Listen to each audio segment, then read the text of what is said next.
Hey, folks, this is Lonzo Williams, Godfather of West Coast Hip Hop, and the president of the Compton Entertainment Chamber of Commerce.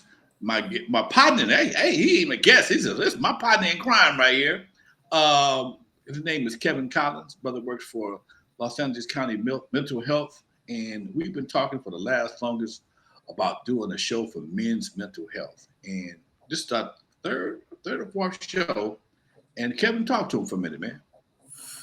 Yeah, we was talking earlier, Alonzo, and one of the topics that we wanted to, I really want to try and talk about is us as black men getting thrown up under the bus by our own people and our own women. Okay.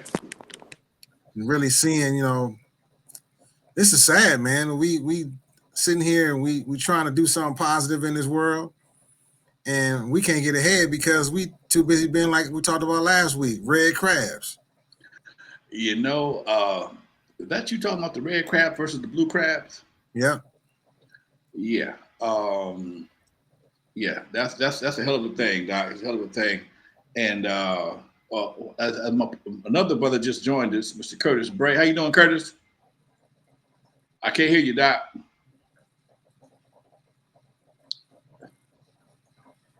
Try it again. Nope. Nothing. Nope. We see you fine. Go ahead, take your time. I like that background. Oh yeah, he look like he put some work in that background. He's a graphic designer, so he might kill us both with the graphics. He might do a straight up AI version of himself, put on this damn thing. But anyway, it's amazing, man. People talking about Puffy. They talking about all the other brothers that's going on. It's like they can't wait to see these brothers fall, man. It's like they can't wait to see them fall, and that's sad to a certain degree. I understand, and they may have done it. I don't know. I ain't been to a Diddy party. I have no idea. But the level of piling on that you're starting to see from the gallery, not people that's been affected by it. Most people that have something to say ain't never got an invite to the party. Okay, but everybody, because of the internet, everybody is goddamn Jerry Duffy and Walter Cronkite or Oprah or whatever the case may be. So everybody got a microphone, everybody got a platform, everybody got something to say. And I just think it's kind of interesting that in this day and time, so many people got so much to say about things they probably don't know much about. No. The bad thing about what I look at R. Kelly and Puffy, he had homeboys around him. Mm-hmm. And it's like, I think about R. Kelly, I'm like, man, if thinking about it, you looking at the videos, like, man, look at these fine 25-year-old women you got sitting over here. And you chasing after little 14-year-olds. And then with Puffy, it's like, man, come on, bro. You can't, I don't know what he did. This is all, accusations that's been brought up against him. And we know how society is when it comes to us as black men. So I don't know if these accusations are true. But again, if they are true, he had homeboys that was there, and the homeboys could have been like, "Hey, man, we don't need to be doing this. Let's do something else." Unless they all, like that lifestyle. So it's a big loop. Well, you know what, Doc? I think in some cases, people value their connection to you more than they value you. You follow what I'm saying? I do. And if they can cater to your, because this is a sign of somebody who's not really a true friend. Also, if they know you're about to do something stupid, instead of them trying to pull your coattail, hey man, you might want to back up off that one right there. They encourage you to do something stupid, and in some cases they put a video camera on you. In some cases they record you. In some cases they just want to be around to watch. Nonetheless, there we go. There you go, Kurt. Nonetheless, that's not your friend. If somebody see you about to make a mistake, grab a gun or do something irrational based on emotion, oh man, I blow that fool brain out myself. That ain't your friend, man. That's not your friend. That's not your friend. That's somebody who's going to end up testifying against your ass. That's going to be your first witness to your situation. I got to share this story. Man, I remember one time I got into a big issue at the club. I had a fight with this dude, man. I knocked the shit out of him. And he was bigger than much bigger than me. I caught him real good, knocked him out, knocked him down, and knocked him out. I ain't gonna tell that lie. But when he got up, he was too big for me to fight in my head. It was too big to fight. I had my gun on. I had my pew pew on me. I can't say certain things on Facebook. I had my pew pew on me. So I shot I released a lead projectile into the air. And just so happened, police was coming down the street. Homeboy ran down the street and called the police. I mean, flagged the police down. He didn't call. He flagged them down, brought them back. And my pew pew was still smoking. It was so fresh. And I ended up going down to visit the folks in the Crossbar Motel that night. Okay, and it came time to go see the judge. Nobody would come to court to tell him, hey man, he didn't do that. It was released in the air. He didn't project. He didn't point it at anybody. It was released in the air. Okay, and thank God they eventually dropped it down to a brandishing the firearm. But again, none of the so-called homies that was out there, man, Lonzo, you shouldn't do that, bro. Or hey man, bro, he did not do that. That's not what he did. They just stood there and let me get handcuffed and let me go, let me get dealt with. Nobody was gonna stand up for me and say, man, that ain't what he did. So, folks will stand by and watch you do something and be the first witness in court. Yeah, he shot at him. Well, he did release it. He did pull out his pew pew and let a projectile go. But I don't really know what happened. I didn't see nothing. So I've been there, done that, got the T-shirt. Mm-hmm. That's like the Bernie Mac. Remember that Bernie Mac joke? He said he was in the middle of the court. He was, ooh. I know what happened, Your Honor. I know what happened. And be the first one to snitch on you. Yeah. And be at your house trying to knock your woman down as soon as you go to jail. Right. That situation, it's been the basis of how I've made so many decisions in life is because, I got to decide, hey, if I do this, just know I'm going to be all alone in this. Nobody's going to back me up. Nobody's going to come that they don't want to be a snitch or anything. I'm on my own. So that's how, I've made a lot of decisions just based on that. They can kind of gas me up or try to get me to do this. Or, oh man, you shouldn't tolerate that, etc. I always think about this. However this goes, it's all on me. It's all on me. It's all on me. I had a situation, man, brother. Somebody got unalived in one of my venues, and I needed one of my security guards. Hey, man, tell him. I didn't see what happened. I don't know what happened. All I know is it happened on my lot. I mean, you need to come with me to court and they'll know. Oh man, I can't go to court. Why not? You was there. You saw the whole thing. Oh man, I just don't do court. I don't do court. You ain't. What are you? Are you a fugitive or what? What is your problem? You got a warrant. I don't do court, man. So here you are in need of some support, man. Just hey, man, the brother was in the room. This is what happened. He got started. Whatever the case may be, at least show some support for the brothers you call your homie. Okay, and I lost some friends behind that, man. I ain't messing with y'all, dude. And you don't know until it's too late. Yeah, you got to let them go, man. Because if you don't let them go, they gonna let you go in the courthouse, and they gonna let all that bad stuff that they know about you be released in that daggone courthouse. But you know what? I was thinking about what you said too, Curtis and Lonzo. When my pops always taught me, and my grandfather. They always used to tell me, say, hey, you know what? 5 seconds can give you 45 years. Mm-hmm. Yeah. So in that time frame when you sitting there, it used to tell me, say, you sit there and think about the consequences that are going to come from this before you make that decision.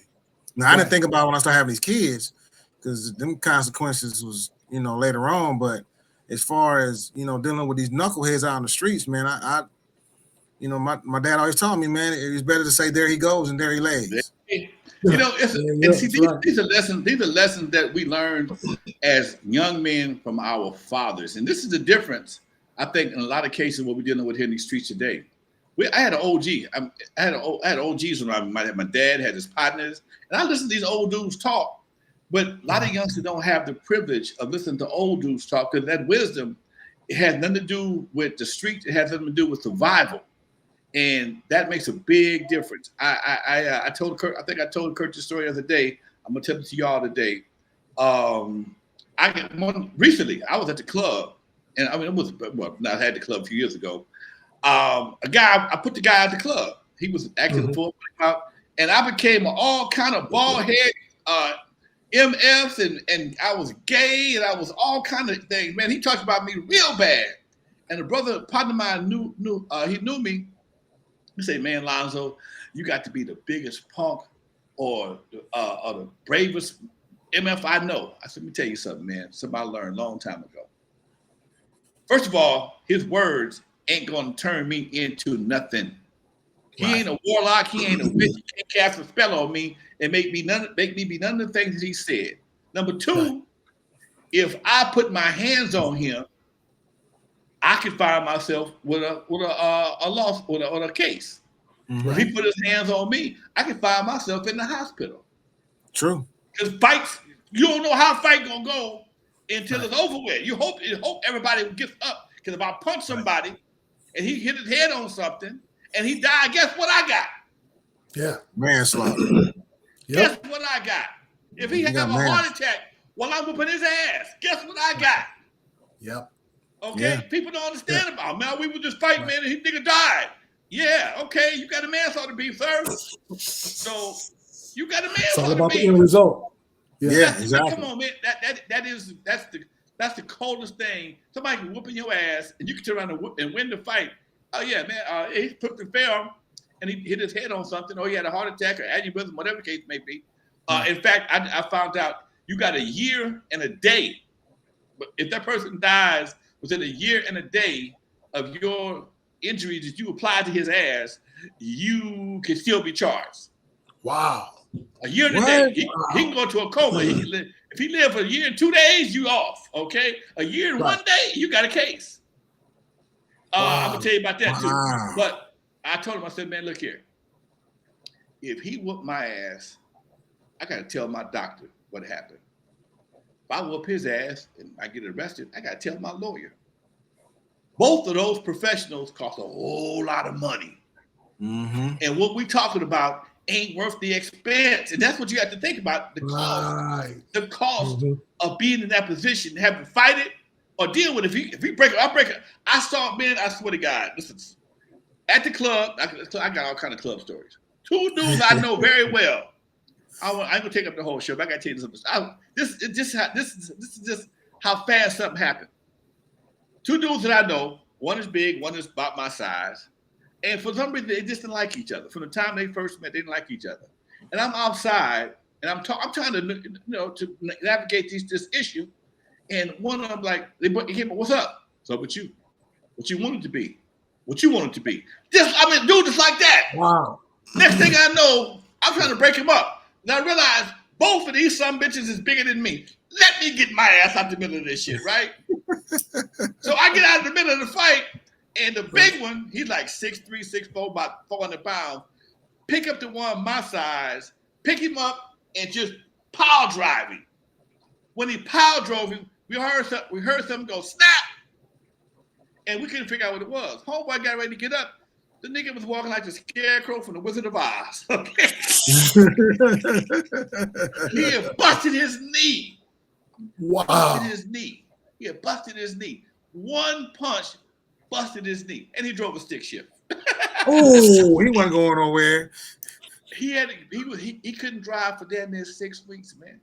He couldn't get on some bullshit. Right. On some straight bullshit. Busted his knee, had to go to the hospital, couldn't drive for 6 weeks, lost his job because he couldn't go to work. Right. Also, dude, it was never any, man, what's up? What's up with you? What you want to be? And homeboy tried to take one to the chin. Homeboy flipped him around and dropped him, did a power drive, popped his knee. And like I said, he got up walking like a scarecrow from the Wizard of Oz. And it just amazes me, man. You can't win. Come on, man. Come on. And until we as brothers understand that violence ain't always the best way to resolve something. Because man, you can be right. There's a lot of cats in jail right now that's right as a motherfucker got 4 or 5 years. Yeah, Right. 45 years. 45 years, okay? 45 years for being Yeah. right.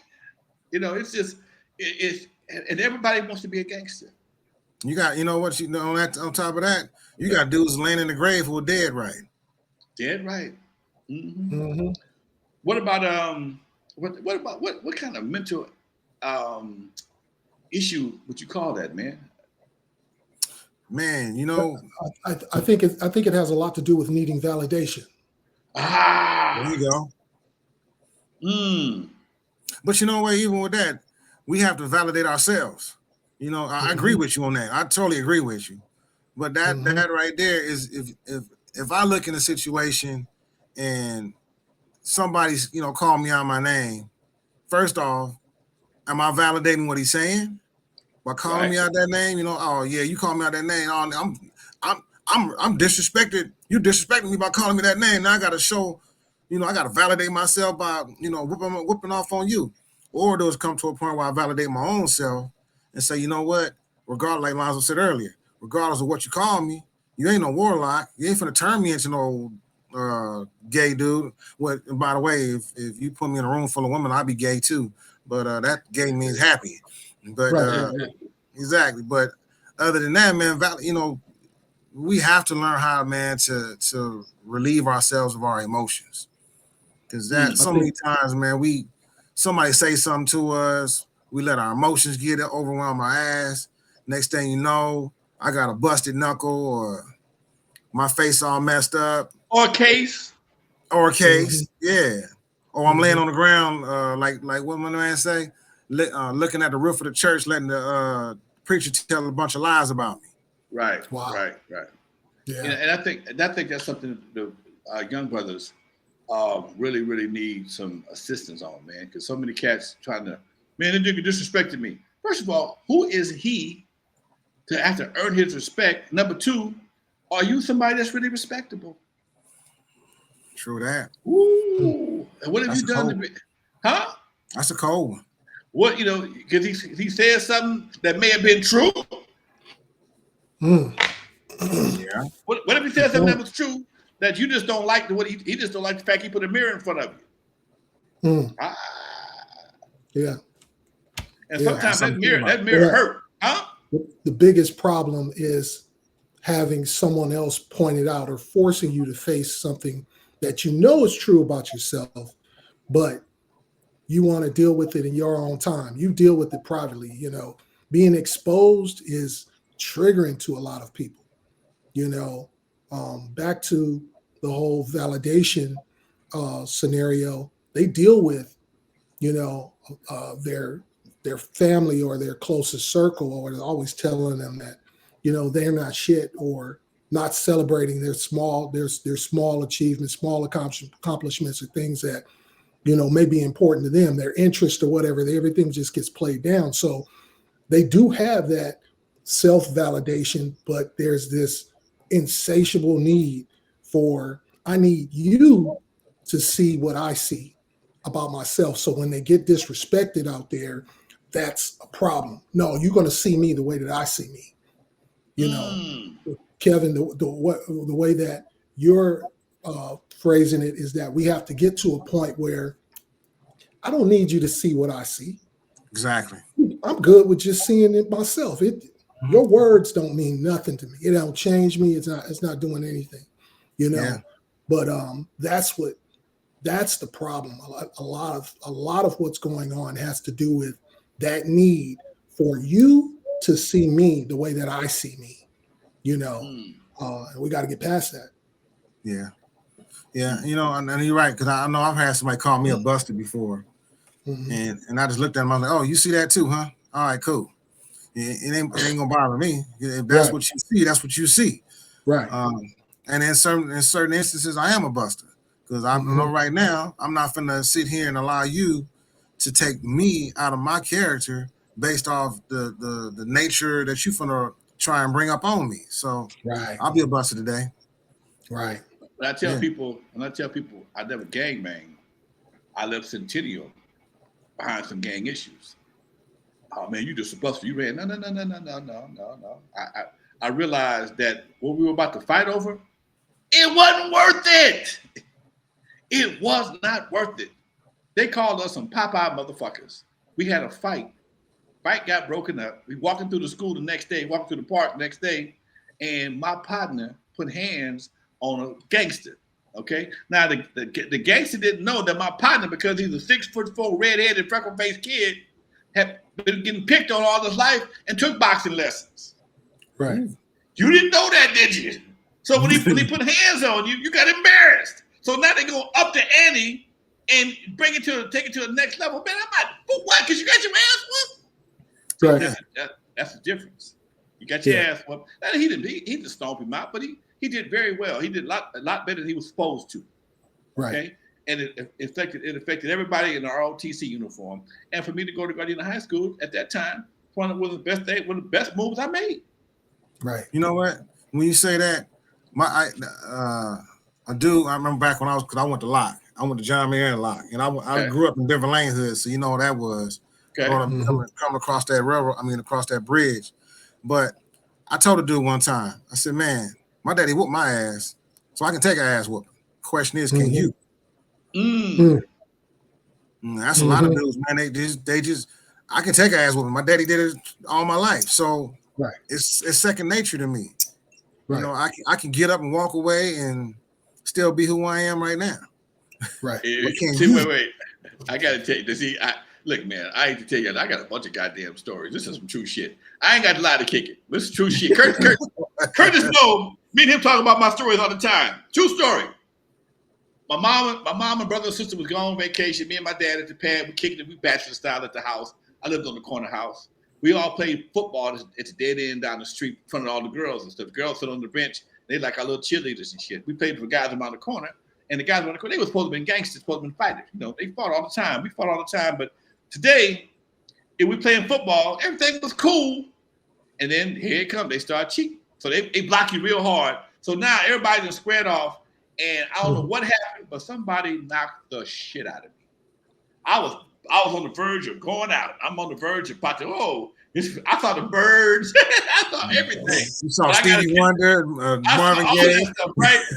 I got enough consciousness to head to the pad. Right. I head to the pad. Homeboy right behind me.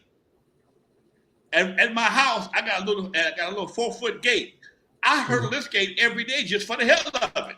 Okay? Because I'm 14, 15 years old. He hurdled right behind me. It's summertime in the late 60s. Right. The doors stay open. I run in the house. Homeboy run in the house behind me. Wow. He in my house, coming to whoop me in my house. My daddy came out the kitchen. What the fuck is going on? I said, hey, man, we finna have a fight. I came home. I said, y'all finna fight. Why you ran home? He said, yeah. He said, go back outside. For what? Y'all got to fight. Oh! Y'all got to fight. Right. Man, and here's the crazy part. I'm not going to sit there and tell you I did no heroic shit. But we fought. And I tore into his ass. He tore back into mine. But he didn't hurt me. I took his punches. A year later, we're at the beach down here of Dockwaller. We senior dish date for the ninth graders. I've been drinking wine. Ain't supposed to drink no wine. Drink too much wine. Sun beaming down. Ain't no shade. One of my girlfriends let me put my head in her lap. Keep the sun out of my face. I had a headache now. Sun beaming on my ass. Right. This dude, somebody, I don't know who it was, I'm half asleep, came up and kicked sand in my face, just like you see on one of them Annette Funicello bingo, beach spanking bingo movies. I jumped up, what the fuck? And it was him. And before I realized it, I jumped on and kicked his ass. He's supposed to be a bully. He's supposed to be a gangster. I kicked his ass. When I got to Centennial, I had no more problems after that. Because I wasn't supposed to win that fight. But I wasn't afraid no more because I took that ass. I took that at first whooping. I took that first battle. It wasn't no ass whooping, but it was. He got me. He probably got me for the most part. If we was boxing, he would have won the decision. Okay, but damn it, he knew he was in a fight. For the next and rematch, oh, nigga, I brought it to him. And my Rumble fear in the was over Jungle. with. Huh? Rumble in Rumble the in the Jungle. Jungle. Okay. So by having my daddy there, he said, go ahead out there and fight him. I ain't gonna let him hurt you. Right. Shit. Man, my dad had a reputation for not letting you come home unless you won. So if you lost a fight, he's sending you back over there. You're gonna go every day until you win. You know, Hey. and just, yeah. He wasn't having it. He was not having it. My dad told me, man, I had something in Catholic school. He said, man, fair fight.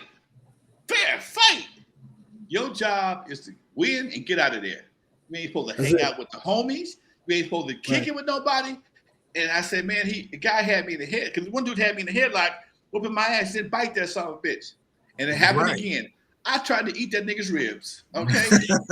I torn that nigga's he let me go. I still held on to him. And they talked about me bad at school. Oh, he bit me. Hey, man, what? I'll bite your ass again. It was long before Mike Tyson did that shit. I'm going home to my folks. Okay. Right. I'm not trying to Pitbull Alonzo. Pitbull, call me Pitbull, call me Piranha, call me whatever. I went home. He stopped fucking with me. That's all that mattered. Get the W. That's it. Get the W. So just the fact that we obviously we all had fathers in our lives, it made a big difference on how we dealt with the streets. We're here today. We're not in jail. Nice. We're not running from the law. And that's important. Not only if you don't have a father, have an uncle. And even right now, a lot of my family members don't have a lot of. I'm probably the primary uncle. I got a couple other cousins, but when it comes down to age-wise, I'm the one everybody call when it comes to issues. And you got to have that. You got to have that man vision, because your mama don't want you to get hurt. She figure everybody whoop your ass. Okay, right. She don't want you to get hurt, and that's not the case, man. Sometimes you have to go out and take that ass whooping, whether it be from a man or just life itself, man. She can't protect you from life. Okay, right? You know, and now that you say that, that's a lot of the reason that we have with these young kids today. They getting raised by a mama, and mama don't have. You're gonna get a shut down talking that shit, man. Go ahead, but you're right. But that's true. I ain't trying to. My bad, but it's you know mamas don't understand what it is to be a man. Just like I talked when we had that other show. I don't know what it is to be a woman, but I raised my daughter, and now she walking around here with, ready to bite somebody's head off because she got more masculine behavior. The same thing happened with our young men. When their mamas raise them, they have more of a feminine behavior. So their emotions is all trapped up inside them because you know we got the XY chromosome. So the women only got the one chromosome, but we have both. So if you let the woman go ahead and raise these boys, that one Y chromosome is gonna overtake it. They're gonna have all these feminine ways. Next thing you know, you say something wrong to them, you little punk. I ain't no punk. And now next thing you know, they're out there pulling the gun out, ready to shoot somebody, kill somebody. So I gotta say hello to the chat room. I see my boys in the room today. Martin, Mr. Light, 1972, Derek Mallory. These are all my good brothers. They all join me on my show on Tuesday with me and Dusty. And I always got to give them. So I see you, Isaiah Edwards. Much love for tuning in, folks. I appreciate y'all in the chat room. We've had conversations similar to this with me and Dusty. But Kevin is a licensed, or you are a licensed. Tell them what your qualifications are. No, I'm not licensed. I'm just I'm educated. I'll say it that way. Okay. I went to school. I'm a disabled veteran, so you know, with us, we can get school for free. Okay. So pretty much what I did was when I got out of the Marine Corps, what I wanted to do to get back in the streets is figure out what's going on with my people. Okay. So I took a lot of psychology classes. I took a lot of psychology and philosophy were the two main courses that I took.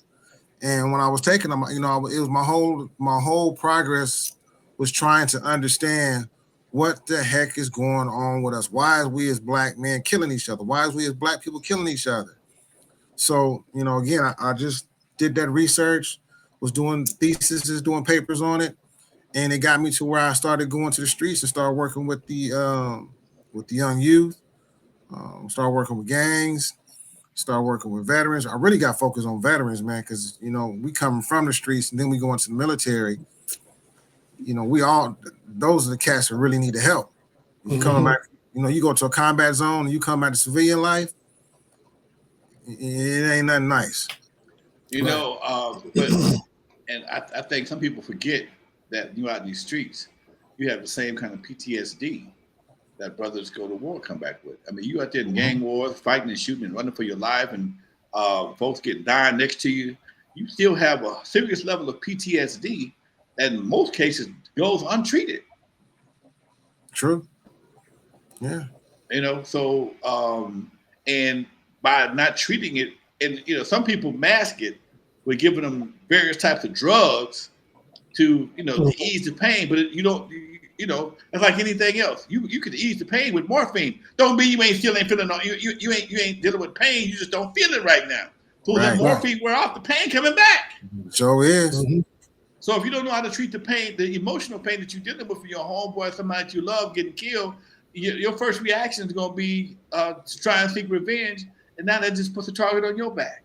And now that's how we get this continuous cycle of brothers dying on a daily basis, man, and it don't make no sense. Right. The whole eye for an eye mentality is short-sighted. I think it's a quick fix to whatever the issue is versus there's this absence of critical thinking amongst the community sometimes is that okay, I just want instant gratification, I want an instant solution. That is revenge is, oh well, they did it to me, I'm going to do it to them, is a quick fix. And that's there has to be more resources and opportunities and conversations to demonstrate that let's think of the big picture on this. Let's think of other things that can be done to you first of all, you can't change what's already happened. Secondly, what can I do to help someone else?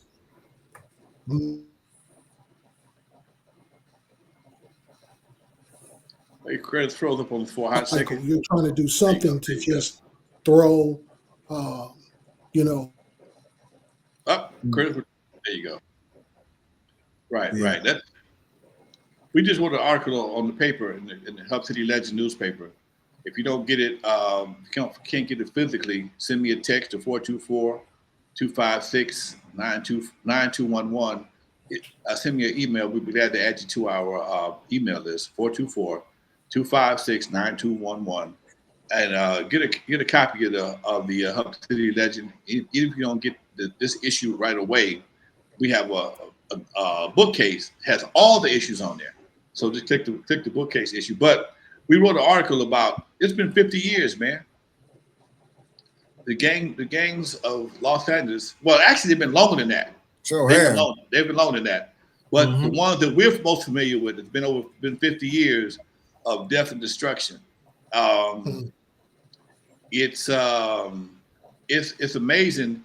When I was around in the very first era of this thing. I remember when it was primarily you had to be able to put your hands up and thought for yours. Okay, it was never about quantity; it was about quality. Right. And in fact, I couldn't join my gang if I wanted to.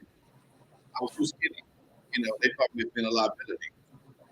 But because I always had transportation, I had always had alliances. Okay. Yeah. Hey man, we all rode to school together, and every once in a while we'd ride home back from a dance at Campanella Park.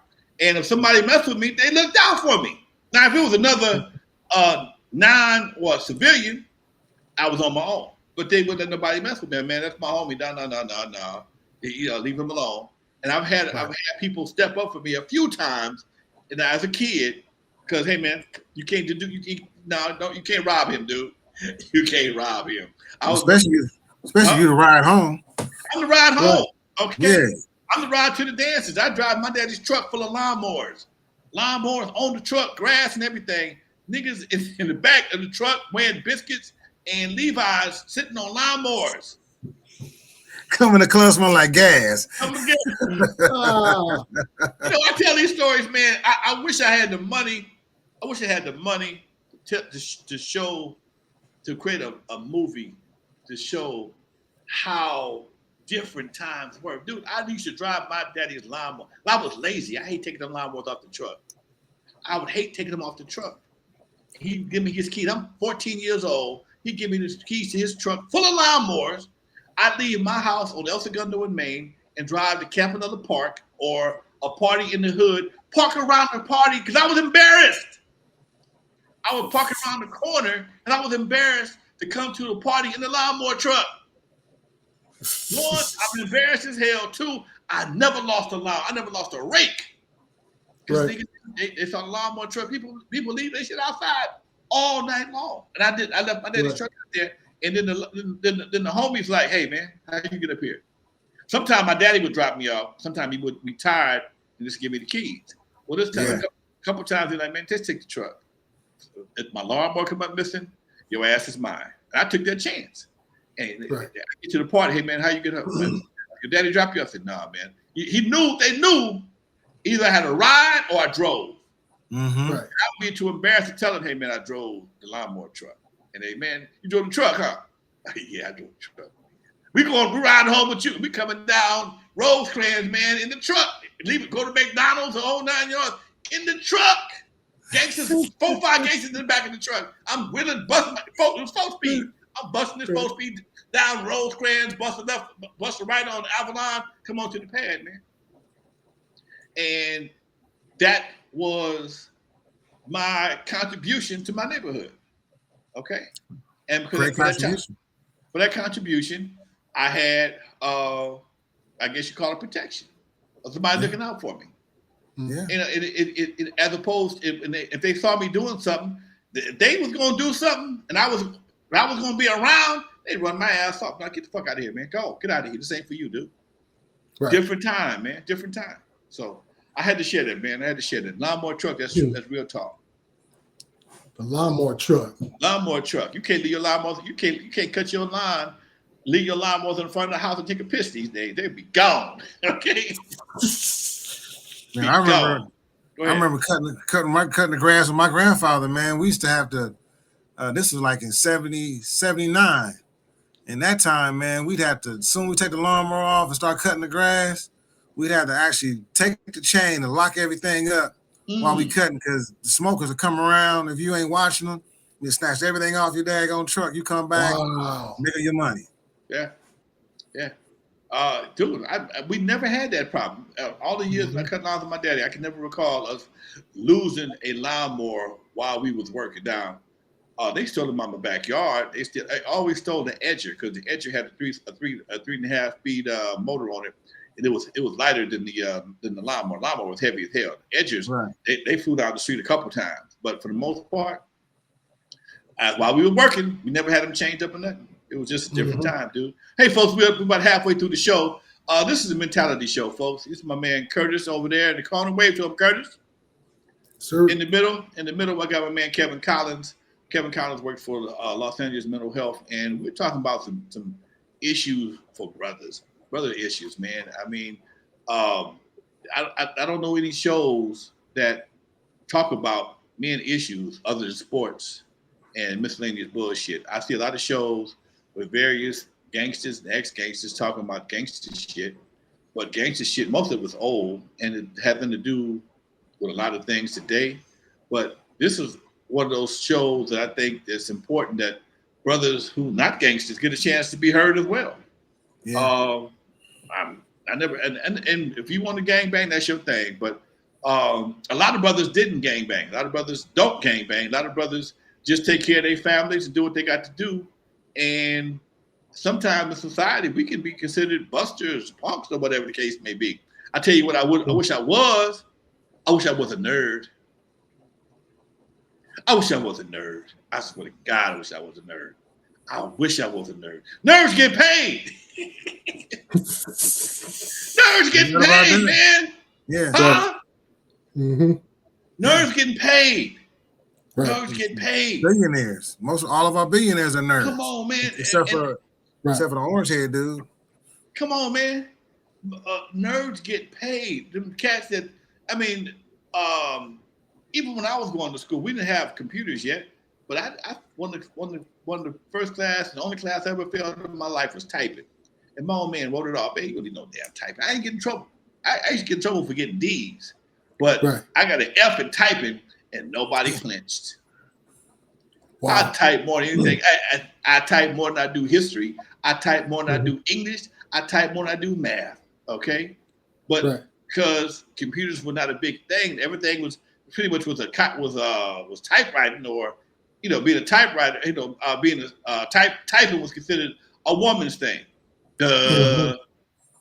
Huh? Yeah, ignorance. So now here we are, everybody looking at computers, and I'm hunting, pecking like a third grader. Okay, but it is what it is. Yeah, I type 1 word per minute, so don't trip. Now Kurt, this is my profession. Kurt typed with his eyes closed. Yeah. Real talk. He typed with his eyes closed, damn near. Okay, and it just different times, And again, people who I'm a baby boomer. I'm older than both of y'all. Okay, Kurt, you are a Gen X, right? Yeah. And Kevin, same thing. 1970. Okay, so I'm the senior citizen of this crew, and the things that I've experienced over the years, compared to what y'all experienced, compared with the millennials are experiencing, that's what we need. We need a millennial. We need a millennial. We need a millennial to be on the show, so we can have multi generations of men to discuss men issues. One thing didn't change from baby boomers to millennials to Gen X, child support. Okay. Yeah. Baby mama drama. That shit don't change. That shit don't change. That shit don't change. It don't change. Man. Okay. Okay. Women issue. Women issue. Don't change. Don't change. Only thing changed that is the date and the penalties for doing what you do. Used to be a time, and I was telling somebody the other day, one of my friends, used to be a time when beating your wife was acceptable. Wow. Yeah. Most people don't know that. Used to be a time if a man came home and beat the shit out of his wife and his kid, as long as you didn't beat it too bad. She can't have no bloody eyes. She can't be too lumpy. And this is real talk. You could actually come home. You felt like whooping your wife's ass, you could beat your kids, because the philosophy was the black man was treated so bad at his workplace by his white boss most of the time, the frustration that he built up, he had no other way to release it other than come home and whoop a little ass. Damn. That's real talk. But you know what? Huh? Some of our sisters, man, don't take that. Even back in them days. Some of them didn't like it. Okay, but some of them were taught to accept it. Yeah. Yeah. Baby, he does a lot of things for you and the kids. And think about that. You've watched television shows and you heard the speech. Well, baby, you know what? Your man does a lot. He works for you and the kid. What you gonna do? What you gonna do? Okay. You know how men are. Okay. And they would justify a black eye or ass whooping, whatever the case may be. And some guys were reasonable. I hate to say it. I can't say it. But I can't say it with a straight face. They weren't severe, but sometimes that's how they left out their frustrations. And now you can't even look at your woman crazy. You can look at her crazy. You're not getting a domestic violence case. Right. You should get your behind handed to you. Huh? You get yourself handed to you. Yeah. Yeah. So I tell any brother, man, be prepared to call the police on your woman if you have to. If you have to, yeah. If you have to. The first one to make the call will be the plaintiff. Yeah. Everybody else gonna be the defendant. Yeah. Oh man, that's a punk shit. Okay, Mr. Defendant. Call me Mr. Punk. Call me Mr. Call Punk. me Mr. Punk. I'm the one that called the police. Hey, yes, she's acting a fool. I have not touched her, but I don't want to get beat up in. Police may not like it. I'm sorry you don't like it. I'm not gonna. I'm here to follow. I want to follow a report. Well, if your wife goes to court, goes to jail, who can take care of the kids? I take care. Right. Now, when you go to jail, who gonna pay the rent? Right. Or the mortgage. Or the mortgage. Or the house note. They'll lock your ass up with no questions asked. They want to give you, when the shoes on the other foot, they want to give you a lot of conversation, a lot of logic. Well, if like your kid, wife, kids up, your wife in front of the kids is going to be very traumatic. They shouldn't like my black ass. You don't think they like me too. What about my trauma? What about my trauma? We are here, folks. We're talking mentality, man. MENTALLY.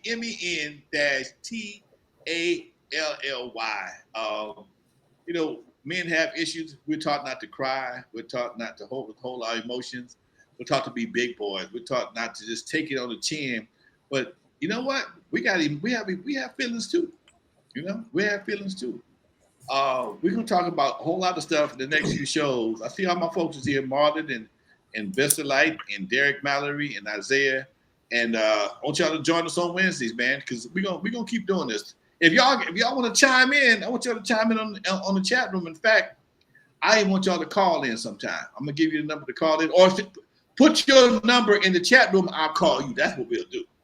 There you go. Put your number in the chat room. If you got something you want to say, I will call you. That way, the number won't get the line won't get jammed up. People can't get through. So we definitely want to have a conversation with brothers. You want to hear what brothers are going through, man. If brothers go through all, man, we go through some shit, but we expect to deal with it because we're the man. Mm-hmm. Right. Okay, you're the man. You're supposed to deal with it. Anytime somebody tell you for dating them, you got to pay their bills. Shit just got fucked up. Yeah. That part. Yeah. Mm-hmm. To date somebody, you got to pay my bills. You got to ask yourself. You have to ask yourself in that situation, what exactly am I getting out of this? Is it worth this $300 date? I mean, there's a lot you could do with that $300. It didn't necessarily have to spend 6 hours with this individual or take them out. You could blow that $300 in some other extracurricular activities and never know their name. So true. You have to ask yourself, what exactly am I getting out of? What is this exchange? Kurt, you got 3 daughters. Yes, I do. Me and Kurt are personal friends, folks. I know his business. He know mine. Kurt got 3 daughters. How have you ever heard any of your daughters remotely say anything similar to that? And if you did, how do you think you would respond to that, man? You're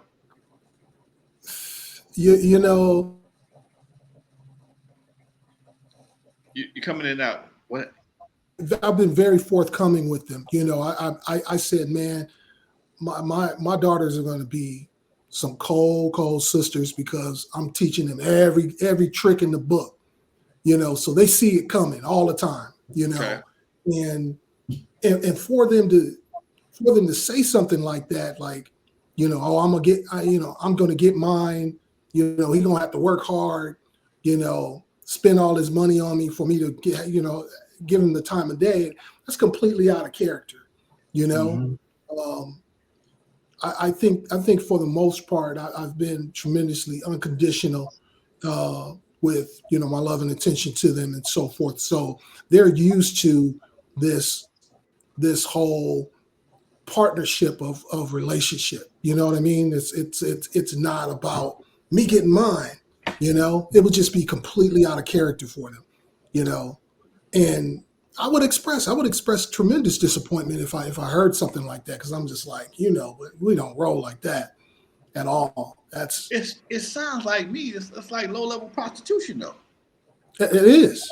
That's exactly what it is. It sounds like you just shy of being a streetwalker because you telling me I got to spend a bag on you to get your attention, and you ain't. It's just to talk to you.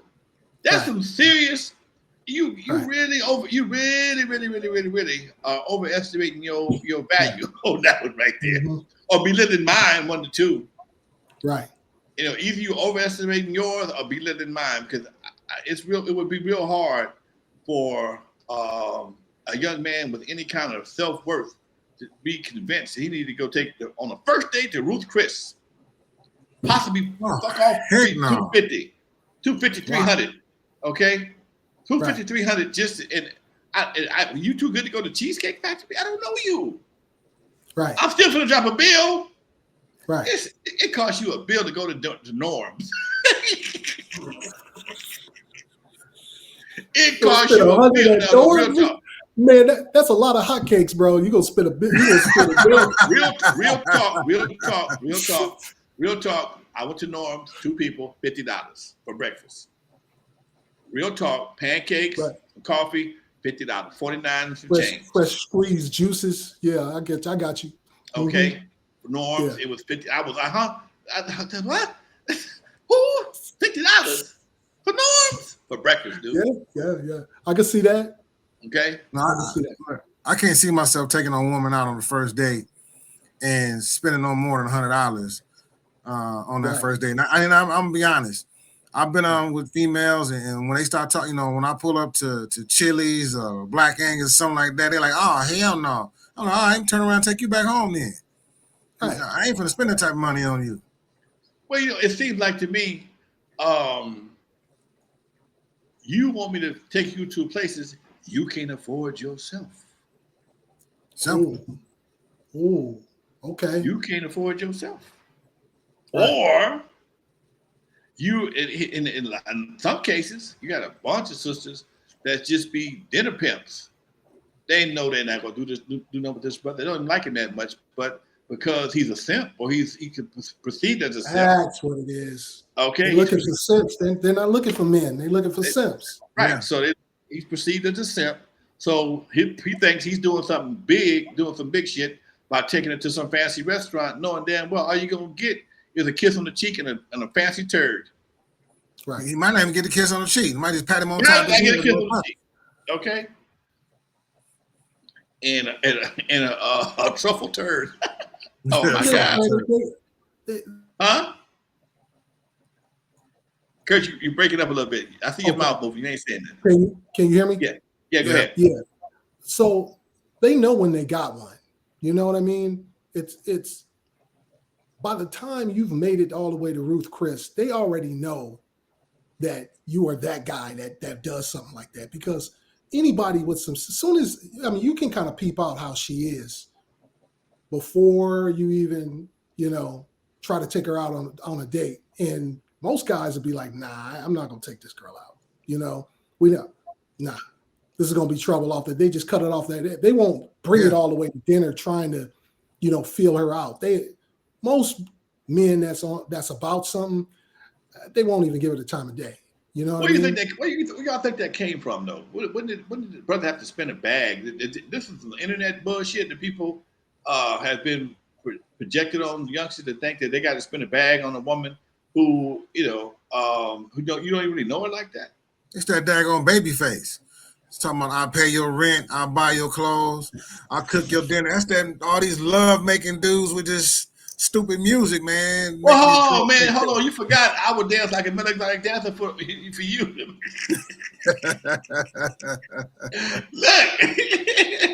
that was my line. I like a melodic dancer for you. I dance up with the G string on my hip. You're right. You're right. That was much music. Okay, it was much music. And then wrong with much music, but real life says something totally different. My question is, if I got to pay your bills and your shit, what you got to do for you? What makes your bills more important than mine? And do you care the fact that I even have any bills? Go ahead. Mine is because I've been married. I've been with my wife for 20 years, and when I got with her, I have the mentality of saying I'm gonna pay all the bills. you do what you want to with your money. That's just me. Okay. I just like that. But who's to say that when I first met her, that's the type of woman I didn't give her that impression. When I first got with her, we talked. We had conversation, and my thing was, what you want to do for the rest of your life? What's your plans for your future? Because a lot of women I went out with before, they couldn't even tell me what they want to do before. But again, like you said, they want to go to Ruth Chris. They want to go to these expensive restaurants. But like, baby, you ain't got no plans for yourself. You want me to get you them red bottoms. You ain't got no red bottoms in your daggone closet. You want me to go buy you this expensive purse that you ain't even got. You still got these, back in them days, Kmart purses sitting in there, but you want me to go over here to Louis Vuitton and get you the purse. I can't be with no chick like you. Nah, I leave that shit alone. The purse costs more than what you got in your pocket. Right. You can't put it in your pocket nowhere near the value of this purse, but you want this purse anyway. Mm-hmm. Your purse can't cost more than you actually have in the wallet inside. Okay. True. So folks, this is a conversation we need to have. And Kevin, when you decided, hey, I'm going to pay all the bills, and this is the position that I'm going to be as the man in this woman's life, is because you saw what she poured into your life. Exactly. In exchange for that. A lot of what's going on is that there's no exchange of anything. This is what you're going to do. It's all about what you're going to do for me, not what I'm going to do for you, or how I can help you build. So I love that position. I love that position that you have with your relationship and everything. But a lot of people miss that. Finding that individual that pours into them, Yeah. No, you said it, Curtis. That is it, man. Because with her, that's like truthfully speaking, that's my rib. When my wound is busted open, she the first one to come over there and try and put a bandage over it. And she ain't gonna put no alcohol on it. She gonna put some hydrogen peroxide on it, so I won't burn. I won't be in pain. That's the type of woman I got. And you're right. She is that one that. When the sugar honey iced tea boils down, she right there in the mix with me. So hey, everybody ain't blessed like that. Okay. Mm-hmm. Some folks are, some folks ain't. And sometimes I had a friend of mine's mom. The dad did all the work. Dad worked his ass off, but mama would always control the money. Mama would save money, buy apartment buildings, by other houses. Mama knew how to work the money. So even when daddy retired, they had plenty of money. Okay. Mm-hmm. And if you got that kind of partnership, Pops work his ass off, give her the check. She pay all the bills, take care of the kids, and put money away to go and invest. And when you see something like that, I don't, there are women out there, I just ain't met many of them. Okay, that's all I can tell you. Okay. If you trying to spend all my money on you, we can't work. No, hell no. And that's your problem. Yeah. Okay? That's the problem. You got to spend all the money I make goes on you. Hold on. Wait a minute. Do you have a sense of responsibility at all? I understand I'm gonna look out for your car, but that's your car. You might have to pay your own car note. I mean, pay your car note on my car and the house on the rent and the utilities. Come on. Mm-hmm. Come on. This is 2024. Right. Everything is expensive. It's $50 to go to Norm's for breakfast for two people. It's $50. Used to be 20. It used to be 20. Norm's was a spot you go for breakfast in the morning or after the club. You hungry, Denny's, whatever the case may be. That is $40 to go to Denny's. Okay, if you get hungry after the club, you go to Denny's. Your bill might be $21 back in the day. Now it's $40, $50. Okay, and you sitting there hungry as a wolf. She is too, and she ain't got no money sitting there looking cute. Right. But hungry. Okay. Right. Cute and hungry. Cute and hungry. Bad combination. Hey, folks, we got about 30 seconds left, man. We gotta get ready to wrap this show up right here, folks. We'll be back next week with another mentality show. I got my man Curtis Bray. Curtis, tell them where to find you at if they want to holler at you. I'm on IG at Midlife and Times. You can find me there or look for Mr. Curtis on all social media, and you will find me. All right. What about you, Kevin? Man, y'all can look at me. I had to go through there like you did last time. I had to get myself together. Convo with Kev, CONVOWKEV, on all social media platforms. And then if you want to look at some of my videos on TikTok, is that old dude Kev. All right, mine is Real Lives of NWA at Instagram, and other than that, just look for the Bat Signal, folks. In the meantime, y'all, man, fellas, it's good talking to y'all. I hope the brothers in the chat room appreciate this right here. We're gonna keep this going, man. We're gonna bring some experts. We need us a millennial, though, man. We gotta get us a millennial because they're going through some shit. Shit. So we're gonna find us some millennial to join this conversation. Maybe we can school him and school some folks who's watching this show. Thank y'all for watching. We'll see y'all next week. This is The Mentality Show, folks. Peace.